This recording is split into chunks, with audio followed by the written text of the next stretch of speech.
BMS में आने के बाद में हम सबके मन में एक सवाल रहता है कि आगे क्या करें। और जैसे जैसे थर्ड ईयर फाइनल ईयर पास आता है, इंटर्नशिप पास आती है, हमें ये सवाल और भी ज़्यादा परेशान करने लगता है। और फिर शुरू होती है भेड़ चाल, जहाँ गर्दी वहाँ हम। क्या कभी आपको भी ऐसा लगा है? कॉलेज में, यूजी लाइफ में सही गाइडेंस मिलना हमारे लिए बहुत ज़्यादा ज़रूरी है, पर ये हमें मिल नहीं पाता। कभी सीनियर से बात करो तो पता चलता है कि वो भी इसी दुविधा में है, आगे क्या करना चाहिए ये किसे भी कुछ पता नहीं। यूजी के बैच में हम 100 स्टूडेंट्स थे। उनमें से कई students second year third year से हॉस्पिटल ज्वाइन करके मॉडर्न प्रैक्टिस करते थे। उन्हें देख के लगता था कि मैंने भी हॉस्पिटल ज्वाइन कर लेना चाहिए, मॉडर्न प्रैक्टिस करनी चाहिए, पर मन नहीं मानता था। अब यही सब करना है तो आयुर्वेद सीखना ही क्यों? मुझे आयुर्वेद सीखना था। मैं कॉलेज में सेकेंड ईयर में था जब मुझे मेरे एक सीनियर डॉक्टर योगेश सर ने मुझे देशमुख सर से मिलाया।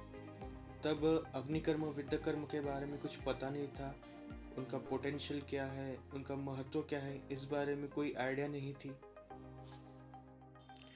मई 2020 को लॉकडाउन का समय था। मैं सिविल हॉस्पिटल में इंटर्नशिप कर रहा था। मेरी नाइट शिफ्ट थी। एक बार रात के 2 बजे एक पेशेंट आया। उसे रीनल कैलकुला की वजह से सीवियर पेन था। उस पेशेंट को मैंने प्रोटोकॉल के अनुसार सभी इंजेक्टेबल्स दिए, पर उसका पेन कम नहीं हो रहा था। सीनियर डॉक्टर सब कोविड ड्यूटी में बिजी थे। मुझे समझ नहीं आ रहा था कि इसे क्या करना चाहिए। मैंने सोचा क्यों नहीं इस पेशेंट को विदा किया जाए, और मैंने उसे विदा किया। और विदा करने के बाद विद इन अ मिनट उसे यूरिन पास हुआ और उसका पेन बहुत ज़्यादा कम हो गया। इसके बाद में वो पेशेंट कई बार आने लगा, रात में कभी अपने माता जी को लेके, कभी भाई को लेके, कभी कोई रिश्तेदार को लेके। मैंने उससे पूछा भी कि आप दिन में ओपीडी के टाइम क्यों नहीं आते हो? तब उसने बताया कि सर, आप जो सुई चुबाते हो उससे बहुत अच्छा लगता है और बहुत जल्दी रिलीफ मिलता है। तो विद्याकर्म और अग्निकर्म का एक कमाल मैंने इंटर्नशिप में देखा था। लगता है कि आयुर्वेद में इमरजेंसी मैनेजमेंट के लिए कुछ भी नहीं है, पर ऐसा सोचना गलत है। हमें अग्निकर्म और विद्याकर्म के बारे में पता नहीं होता है। अग्निकर्म और विद्याकर्म के पोटेंशियल क्या है, इस बारे में हमें ज्ञान नहीं होता है। डॉक्टर चंद्र कुमार देशमुख सर के पास में ऑल ओवर इंडिया से पेशेंट्स अपना ट्रीटमेंट करवाने और स्टूडेंट्स अग्निकर्म विद्याकर्म चिकित्सा के बारे में जानने के लिए आते हैं।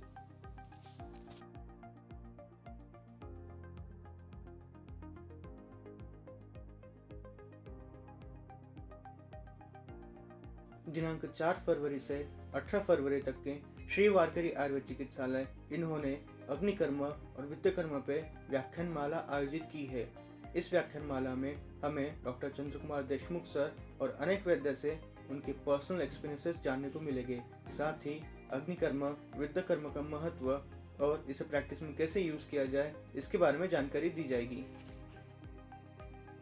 वैद्य क्षितिज उदासी आप सभी को आमंत्रित करता हूँ इस अग्निकर्म विद्याकर्म की व्याख्यानमाला के लिए। अग्निकर्म और विद्याकर्म जैसी चिकित्सा को ढूंढकर निकालने वाले डॉक्टर गोप्टे सर को मेरा नमन, और साथ ही इस अग्निकर्म विद्याकर्म जैसी चिकित्सा को हजारों रुग्ण एवं सैकड़ों वैद्य तक पहुंचाने वाले डॉक्टर चंद्र कुमार सर को मेरा शत शत नमन। चलिए आप और मैं जानते हैं इसी अग्निकर्म और विद्याकर्म चिकित्सा के बारे में। इसके लिए रजिस्टर करें। रजिस्ट्रेशन की लिंक सभी सोशल मीडिया प्लेटफॉर्म पे दी गई है। धन्यवाद।